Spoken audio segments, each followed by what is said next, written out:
Boa tarde, Nino. Boa tarde aos colegas presentes aqui na sala virtual de imprensa e a todos que nos assistem. Vamos dar início a essa coletiva com Eduardo Marques, do Saudações Tricolores. Boa tarde, Eduardo. Boa tarde, amigos da imprensa. Boa tarde, Daniel, pessoal aqui que está acompanhando pela Flu TV, Nino também. Boa tarde, Saudações Tricolores. Parabéns pela vitória no último jogo. Grande partida sua. E a minha pergunta serão duas, na verdade. A primeira seria sobre essa sua quase ida ao Tigres, né, que ficou por detalhes. Como é que você encarou isso? Como é que foi para você? E como é que ficar no Fluminense, continuar nesse trabalho? E essa sua adaptação nesse novo esquema de 3 zagueiros, que o Abel vem adotando, com 2 alas e tudo. Como foi para você se adaptar nesse novo esquema? Obrigado, um abraço. Boa tarde, Eduardo. Sobre a minha quase ida ao México e toda a negociação que aconteceu, né, todas as pessoas que envolveram, eu acho que o presidente já foi muito bem, já esclareceu tudo, e eu não vou acrescentar nada ao que ele falou, porque realmente ele falou toda a verdade, e inclusive o que ele falou da nossa conversa, né, na conversa que a gente teve após a negociação, tiveram outras pessoas como testemunha, e responde um pouco da segunda parte da sua pergunta, né, como que é continuar no Fluminense. Falei para o presidente que continuaria muito feliz, e estou muito feliz, sempre deixei isso muito claro, do meu orgulho e do prazer que é para mim estar jogando no Fluminense, e isso segue com toda certeza. Em relação a jogar com 3 zagueiros, né, a formação que o professor Abel tem escolhido, como todo começo de trabalho exige uma adaptação, e a gente está nessa fase de adaptação. Estamos fazendo de tudo para que essa adaptação aconteça da melhor maneira e da maneira mais rápida, e a gente confia muito nas ideias do professor e de que vai dar certo. A segunda pergunta é do Rodrigo Amaral, do canal Flu News. Boa tarde, Rodrigo. Boa tarde, Daniel. Boa tarde, amigos. Boa tarde, Nino. Boa tarde, torcida do Fluminense. Nino, parabenizar aí pelo maravilhoso jogo que você fez no Fla-Flu. Eu queria que você falasse um pouquinho de como é jogar do lado do Felipe Melo, né? As características, se encaixa com o teu estilo de jogo. E também eu queria que você repercutisse um pouquinho, a gente não tem como fugir desse assunto, apesar de ser um assunto polêmico, né? Os cantos homofóbicos, de que forma repercute dentro do elenco do Fluminense, escutar das arquibancadas, né, toda essa manifestação da torcida adversária. Obrigado. Boa tarde, Rodrigo. Jogar com o Felipe Melo é um prazer, uma honra, né? Um cara que eu sempre acompanhei a carreira de sucesso que ele tem, o sucesso e os títulos que ele conquistou em outros clubes, e hoje está podendo dividir o campo com ele. Com certeza é um prazer, é algo que eu tento puxar dele, né? Aprender com ele tudo o que ele tem para me passar. É um cara muito vitorioso, um cara que se entrega dentro de campo, um cara que muitas vezes a gente não fala, mas é um jogador muito técnico, muito bom tecnicamente. Então, com um jogador desse é muito difícil dizer que não encaixa com o seu jogo, né? É um cara que facilita para todo o time. Então, é realmente um prazer ter ele, um companheiro desse nível ao nosso lado, e poder dividir o campo com ele. Em relação aos gritos homofóbicos, como você falou, é algo que muitas vezes na concentração e no calor do jogo a gente presta pouca atenção, né? Mas é algo que nos incomoda como cidadão. É claro, a gente é contra todo tipo de discriminação, e não tem como, né, tolerar mais isso nem no estádio e nem em qualquer outro ambiente da sociedade. Agora é a vez do Gustavo Garcia, do GE. Globo. Boa tarde, Gustavo. Boa tarde, Daniel. Boa tarde, Nino, amigos da imprensa, todos que acompanham a coletiva. Nino, primeiramente, parabéns aí pela grande atuação. Na minha visão, você foi o melhor em campo, gostei muito da sua atuação, foi muito bem, muito seguro. Bom, vamos lá. O time vem de 3 vitórias consecutivas, né, e uma delas em clássico. Mesmo assim, a torcida vem se mostrando impaciente em alguns momentos, até reclamando do Abel. Você acha que está muito cedo ainda para esse tipo de cobrança? Você enxerga ainda que o time precisa evoluir muito para a pré-Libertadores? Boa tarde. Eu creio que a cobrança ela é normal, e quando a gente está jogando no Fluminense, a gente tem que estar acostumado a essas cobranças, né? A gente entende que nós precisamos evoluir sim, e é uma evolução constante. a gente também entende que tem muitos pontos positivos nos jogos que a gente tem feito. Essas 3 vitórias não vieram à toa, 3 vitórias sem sofrer gol. Então a gente tem tentado manter um equilíbrio de saber que precisamos melhorar, mas também não tem tantos pontos negativos, né? E a gente pode tirar algumas coisas positivas do nosso jogo. A gente confia muito no professor Abel, como eu falei agora há pouco, e a gente sabe que o nosso time vai continuar evoluindo, que a gente vai continuar se entrosando, e a tendência é que a gente chegue muito bem para a pré-Libertadores. Boa tarde, Gabriel Amaral, do Raiz Tricolor. Boa tarde, Nino. Prazer estar falando com você de novo. Nino, também são 2 perguntas. Você já jogou em 3 estádios, né, nessa temporada. O Fluminense já jogou em 3 estádios nessa temporada, no Brasileiro, no Engenhão e no Raulino de Oliveira. E foi falado de que a escolha de São Januário para o jogo da Libertadores partiu também de um próprio pedido dos jogadores. Eu queria saber se você podia confirmar isso, enfim, falar um pouco sobre essa diferença, já que a torcida queria muito que o jogo fosse no Engenhão, pela facilidade de acesso. Mas se o gramado tem alguma diferença, vestiário, enfim, vocês jogaram lá em São Januário também há pouco tempo. E a outra é sobre seleção e Europa. Porque a gente vê aqui do Brasil, a impressão que a gente tem é que só vai para a seleção quem vai para a Europa, ou pelo menos tem uma dificuldade muito maior quem fica por aqui. Por outro lado, você é um cara muito identificado com o Fluminense. Como ficar nessa dividida, já que a gente sabe que você tem o desejo de jogar, enfim, na seleção brasileira, mas ficar nessa dividida entre seleção e Europa e Fluminense? Boa tarde, Gabriel. Em relação ao estádio, primeiro, nós jogamos alguns jogos em São Januário ano passado, né? Fizemos bons jogos lá.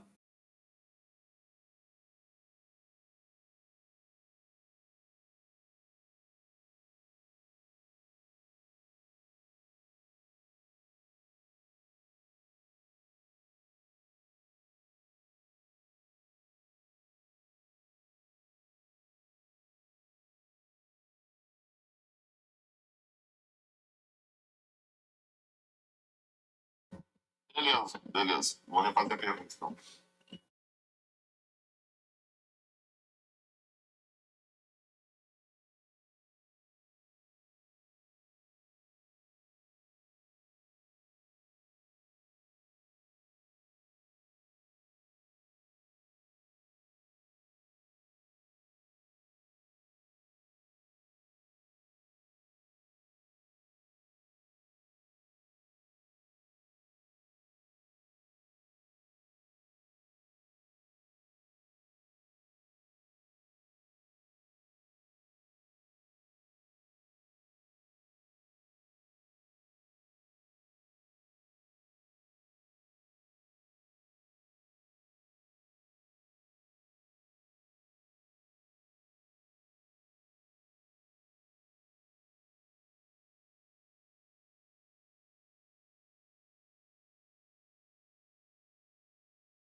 Pedimos desculpas aqui pela rápida interrupção por problemas técnicos e retornamos agora com Gabriel Amaral, do Raiz Tricolor. Boa tarde, Gabriel.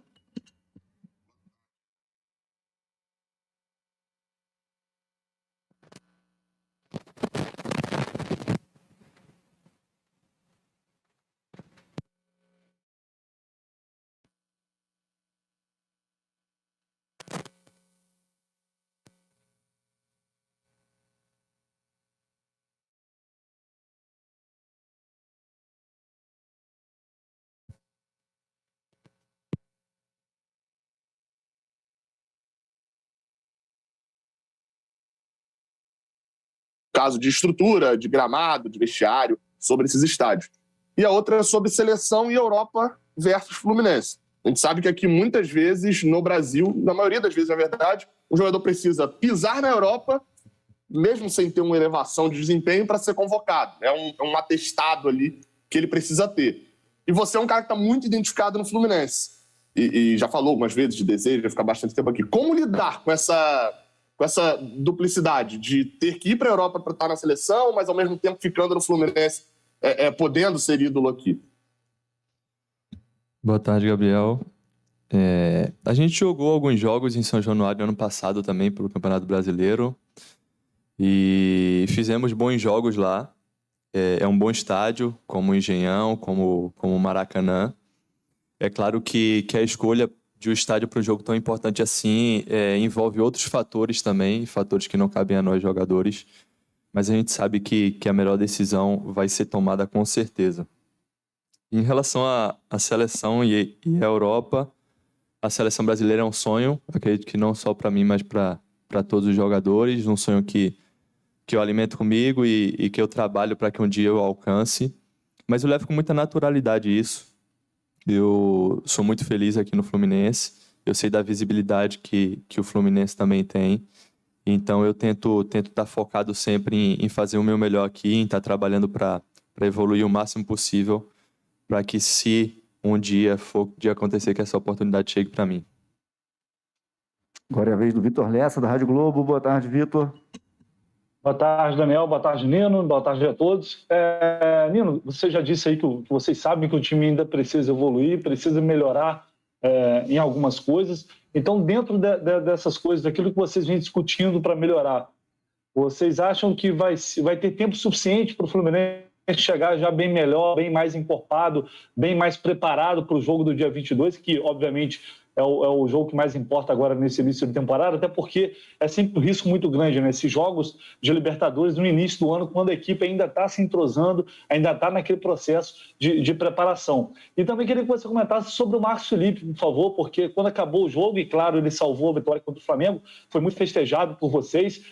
Como é que vocês vêm conversando aí com o Marcos Felipe? Porque muitas vezes foi, principalmente na temporada passada, foi muito criticado por parte da torcida e agora novamente está ganhando confiança e fazendo grandes jogos. Deu para ver que vocês têm um carinho muito grande ali pelo Marcos Felipe também. Obrigado, Nino.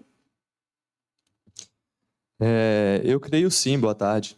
Eu creio sim que nós vamos ter o tempo necessário para evoluir, para melhorar. Mais do que o treinamento, a gente tem usado os jogos para isso. Alguns períodos do jogo a gente só tem a oportunidade de melhorar jogando, ganhando ritmo de jogo, entrosando, tendo problemas durante os jogos para que as soluções surjam. Então a gente está muito tranquilo em relação a isso, estamos usando o máximo de tempo e todos os jogos para que essa evolução seja constante e que a gente chegue para a pré-Libertadores bem e que possamos fazer 2 grandes jogos. Em relação ao Marcos Felipe, ele é um cara que sempre teve nossa confiança, um ótimo goleiro, um cara que também transmite muita confiança pra gente. A gente sabe que quando a gente precisar, a gente vai poder contar com ele. E ele mostrou isso no Fla-Flu, como mostrou em outros jogos do ano passado também. Então a gente fica muito feliz pela partida que ele fez, pela confiança que ele tem ganhado, pela evolução dele. E a gente está muito bem servido nessa posição, como no ano passado. Agora é a vez do Paulo Brito, do Netflu. Boa tarde, Paulo. Boa tarde, companheiros da imprensa. Boa tarde a todo mundo que está acompanhando aqui a coletiva na Flu TV. Boa tarde, Nino. Nino, também 2 questões aqui. Primeiro, falando sobre o Fla-Flu, o Fluminense venceu 5 dos últimos 7 clássicos contra o maior rival. Apesar da diferença financeira nos últimos anos, sobretudo, eu queria que você falasse a que se deve essa superioridade do Fluminense, qual é o fator que tem sido tão diferente assim para que o Fluminense, no momento do clássico contra seu maior rival, consiga estabelecer ali a vitória. E a outra questão envolve, você falou no início da coletiva sobre a situação de os gritos homofóbicos da torcida do Flamengo, e teve a situação que foi mais levada aí para a imprensa a respeito do grito. Uns falam que foi tô fraco, outros falam que foi macaco em relação ao Gabriel Barbosa. Como que o elenco do Fluminense absorveu essa informação? Como é que vocês discutem esse tipo de situação dentro do futebol e até de que forma o clube de futebol, os próprios jogadores poderiam tentar, de alguma maneira, fazer com que torcedores, em geral, não só do próprio time, mas também de outros times, fossem menos perigosos nesse sentido, né? Até porque o racismo é crime, e dentre outras tantas manifestações? Começando pela pergunta dos clássicos, eu acho que é muito difícil que eu diga um ponto, né, um fator que tenha sido importante nessa sequência de vitórias, até porque os clássicos eles se resolvem geralmente em pequenos detalhes, né? A gente teve a experiência de decidir alguns jogos no fim do jogo, né? Alguns jogos com uma bola parada. Então, acho que um fator a ressaltar é a concentração do time, é o fato de a gente ter acreditado até o final nesses jogos, de ter se mantido concentrado e brigando por todas as bolas até o final, sabendo que talvez no último minuto pudesse surgir a oportunidade de fazer o gol. Eu acho que esses são os pontos positivos nesses jogos e que a gente espera, né, levar para os próximos clássicos, não só contra o Flamengo, mas já no jogo de amanhã, porque a gente sabe que vai ser um jogo muito difícil também. Em relação ao caso de racismo, é lamentável, né? As medidas precisam ser tomadas e a gente fica feliz nesse ponto de saber que o Fluminense está tomando essas medidas, mas a gente não pode tolerar casos de racismo e a gente espera que não aconteçam mais nos estádios e em nenhum ambiente mais da nossa sociedade. Agora é a vez de Gerson Júnior, da Rádio Brasil. Boa tarde, Gerson. Boa tarde, Daniel. Boa tarde, colegas. Boa tarde, Nino. Boa tarde, pessoal da Flu TV. Ô, Nino, são duas questões que eu gostaria de abordar com você. Esse jogo com o Botafogo, né? O Botafogo é um time que conseguiu acesso recentemente à Série A do Campeonato Brasileiro, está disputando o Campeonato Carioca, é o líder da competição. Com que espírito esse time do Fluminense vai para esse clássico diante do Botafogo? E a outra questão é a seguinte: como é que você está analisando essa mescla de jogadores experientes com jogadores mais novos dentro do elenco do Fluminense? Obrigado. Boa tarde, Gerson. É um jogo muito difícil, mais um clássico. No vestiário, depois do jogo passado, a gente já comentou, né? Olha, vamos continuar focado que quinta-feira tem mais um clássico. O jogo vai ser muito difícil, como você falou, o Botafogo vem de uma caminhada muito boa desde o acesso do ano passado, esse início de Campeonato Carioca, com o elenco que eles conseguiram manter, com o treinador que eles conseguiram manter. Então a gente sabe que a gente vai enfrentar um time muito organizado, mais um clássico, né, e que, como eu falei, muitas vezes é decidido um detalhe, então a gente precisa de toda a atenção, todo o foco para que a gente possa fazer mais um grande jogo. Em relação a essa mescla, é uma mescla que o Fluminense já tem apostado há algum tempo e a gente está vendo que os resultados são bons, né? Os jogadores mais novos se sentem muito seguros quando tem essa experiência, principalmente de jogadores tão qualificados como a gente tem aqui. E, por outro lado, a gente sabe da necessidade de que também ter jogadores talentosos e jovens, né, que tem muito a crescer, mas que também agregam muito no nosso elenco. Eu creio que tem tudo para que dê mais uma vez certo e estou muito satisfeito com o elenco que a gente tem aqui esse ano. A última pergunta, Nino, é do Bruno Cortes, da TV Globo. Boa tarde, Bruno. Fala, Daniel, tudo bem? Amigos, tudo bom, Nino? Boa tarde. Ô, Nino, duas coisinhas também, cara. Uma sobre clássico. Eu sei que você falou um pouquinho sobre clássico, mas a pergunta era mais direcionada à coisa do Fla-Flu. Queria, de uma forma mais ampla, assim, lembrar que o Fluminense vem bem mesmo em clássico, de uma forma geral, né? Assim, nos últimos 10, ganhou 7, só perdeu uma. Contra o Botafogo, é o rival que está há mais tempo sem perder, o Fluminense, né? 5 vitórias, 3 empates contra o Botafogo. Então, assim, esse time do Fluminense atual, que tem uma base boa, mantida do ano passado, vem jogando muito bem clássico, né? Vem se dando bem em clássico. Eu queria que falasse um pouquinho mais de uma forma geral, assim, se tem um motivo, o que faz o Fluminense ir tão bem em clássico ultimamente. E sobre a defesa, você mesmo lembrou no início aí desses 3 jogos, né? Essas 3 vitórias. Nos 3 o time não sofreu gols. Então, o que tem feito da defesa? Como é que está funcionando essa defesa? Se está funcionando bem mesmo essa defesa, que mudou um pouquinho o esquema tático e mesmo assim não sofreu gols nessas 3 vitórias. Em relação aos... Boa tarde, Bruno. Em relação aos clássicos, a gente tem tentado encarar sempre como uma final, né? Um sentimento que todos nós carregamos com a gente, né? A importância de vencer os clássicos. A gente sabe que uma vitória em clássico, às vezes, até para mudar o ambiente, para transformar o ambiente que a gente tem aqui de trabalho, é muito importante. O a nossa direção bate muito nessa tecla da importância de vencer os clássicos. E a gente fica muito feliz com esse desempenho. Como eu falei, a gente tenta focar nos pequenos detalhes, em estar todo mundo junto, em estar todo mundo focado, concentrado, brigando por cada bola. Eu creio que é isso que tem feito toda a diferença. Em relação à defesa, a gente entende como já um ótimo resultado do trabalho do professor Abel, né, na mudança da formação. A gente vê que o time tem se sentido muito seguro defensivamente. E também vale ressaltar a qualidade que a gente tem nesse setor, né? 7 zagueiros com ótima qualidade, 4, 5 goleiros muito bons. Então a gente vê uma segurança tanto no esquema como também quando precisa, como foi no clássico passado, a segurança do Marcos Felipe no gol. Então a gente está muito feliz com isso e enxerga já um efeito muito rápido e positivo do trabalho do professor Abel. Muito obrigado, Nino. Muito obrigado aos colegas que participaram da entrevista e todos que nos assistiram. Tenham uma boa tarde.